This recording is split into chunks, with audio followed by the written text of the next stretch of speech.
Assalamualaikum warahmatullahi wabarakatuh. Saudaraku rahimakumullah, ilmu menempati kedudukan yang sangat penting dalam Islam.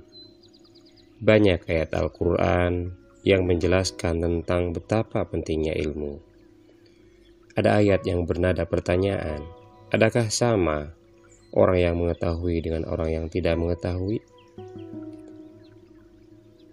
Itu terdapat dalam Al-Quran surat Az-Zumar ayat 39. Tentu saja jawabannya tidak sama.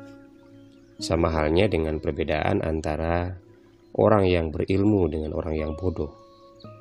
Begitu pula dengan perbedaan orang yang melihat dengan orang yang buta. Orang yang berilmu pada dasarnya adalah orang yang selalu berusaha mencari penjelasan, mau menerima masukan, nasihat yang dapat meluaskan cakrawala pandangnya. Ada juga ayat yang menjelaskan secara metodologi atau konsep yang menempatkan betapa Islam sangat menghargai ilmu. Seperti perintah membaca yang terdapat dalam ayat pertama dari wahyu yang pertama diterima Rasulullah SAW. Banyak juga ujung dari ayat yang berisi pertanyaan ataupun anjuran agar menggunakan akal pikiran. Termasuk juga ada ayat yang berisi larangan agar jangan pernah mengikuti apa yang kita tidak memiliki pengetahuan tentangnya. Seperti dalam surat Al-Isra ayat ke-36. A'udzubillahi minasyaitonirrajim. Wala taqfu ma laysa laka bihi ilm. Dan janganlah kamu mengikuti apa yang kamu tidak mempunyai pengetahuan tentangnya. Bahkan ada pula ayat yang menegaskan bahwa iman dan ilmu merupakan satu paket penting untuk mendapatkan kemuliaan di sisi Allah. Sebagaimana dituliskan dalam surat Al-Mujadilah ayat ke-11.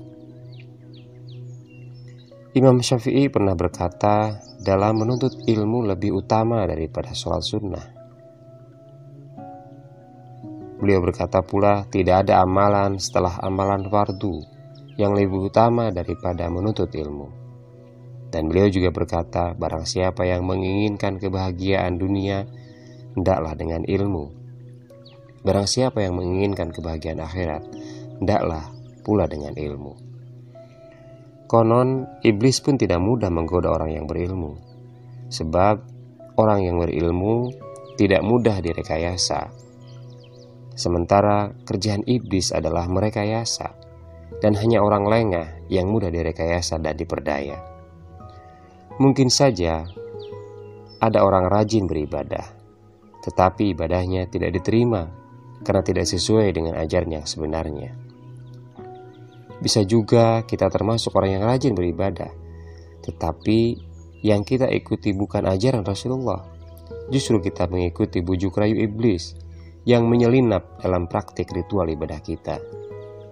Karena lemahnya ilmu atau pengetahuan tentang ajaran agama, ibadah yang kita tunaikan bisa sia-sia.